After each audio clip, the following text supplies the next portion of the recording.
Sénégal, bonjour. Plus mal à l'aise que Goro Adja Marème Faye Sall, tu meurs. Et c'est peut-être avec la mort dans l'âme qu'il conviendrait de dire Tchapangi Khum. Si on en croit l'Observateur L'Obs, le journal parle de l'ajustement du calendrier républicain vociféré et piaillé ça et là, histoire de titrer Macky entre risque et ristourne. Que retenir d'après l'Observateur L'Obs à ce sujet? Sinon, les différents schémas du couplage des élections qui s'offrent au Nyangal national, actualité nationale, autour d'un éventuel couplage avec l'Observateur L'Obs qui revient en long et en large sur les avis contradictoires de la majorité et de l'opposition sur la question de savoir si les plus belles créatures du bon Dieu seront encore prises pour des canards sauvages. Le journal Enquête s'arrête sur le couplage des locales et des législatives en décembre 2019. Pourquoi faire?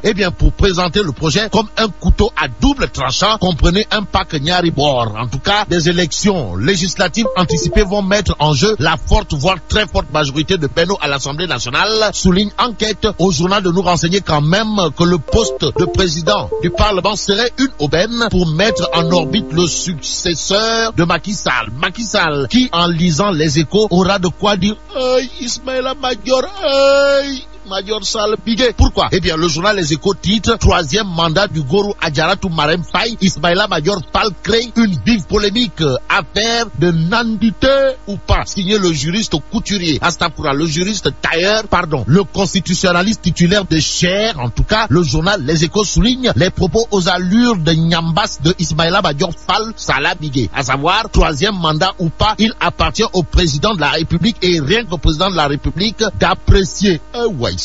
S'agit-il d'une histoire de Goloboui Bodomam ou de Mousboui Nanier expliquée par Ismaïla Madior Fall Sall Bigué? En tout cas, le journal Les Échos relève le dangereux glissement sémantique de Sawai, le professeur titulaire de Cher et garde des Sceaux, en déphasage avec ce qu'il disait il y a quelques mois.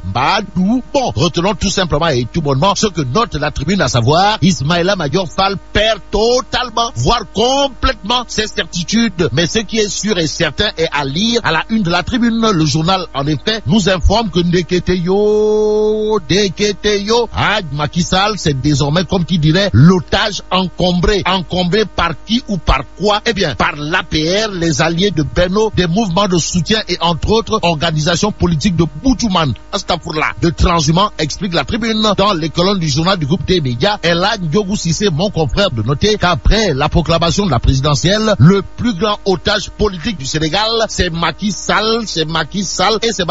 En attendant, Réumi Quotidien, au sujet de la dissolution de l'Assemblée nationale, parle de soupçons de complot contre Tapa le progressiste, flairé par l'honorable député Théodore Monteuil. Que retenir à part que si tel est le cas, rappelons tout simplement qu'avec Tapa le progressiste, qui s'y frotte, s'y piquait une colère noire, voilà ce que semble faire Oumar Sarr Dagada dans Source A. Le journal de noter que Oumar Sarr casse tout sur le fruit du protocole de Conakry avec Source A. Le journal de souligner que le PM guinéen se rendra à Doha après la prestation de serment de Macky Sall pour ramener à Dakar le colis Karim. En attendant, le quotidien, toujours sur le Parti démocratique sénégalais, nous livre que Lamine Ba vote le SOPI. Et selon Lamine Ba Mabadiakhou, il faut refaire un nouveau parti. Le PDS ne peut plus, alors là, plus du tout, fonctionner avec cette organisation et méthode. Voilà le secret de la victoire de Macky Sall, si on en croit Mamboy Diaw de l'APR. Dans l'évidence, dans le journal, en effet, Mamboy Diaw de jurer la main sur le cœur avant de soutenir que Macky Sall pense aux générations futures, en attendant de savoir si ce n'est pas du Biradam, du Kossam ou du Kadam servi par Mamboy Diaw. Terminons avec Les Échos qui, sur les importations d'armes, révèle que le Sénégal est dans le top 5 en Afrique subsaharienne. Et là, mais la Tidong de Badou.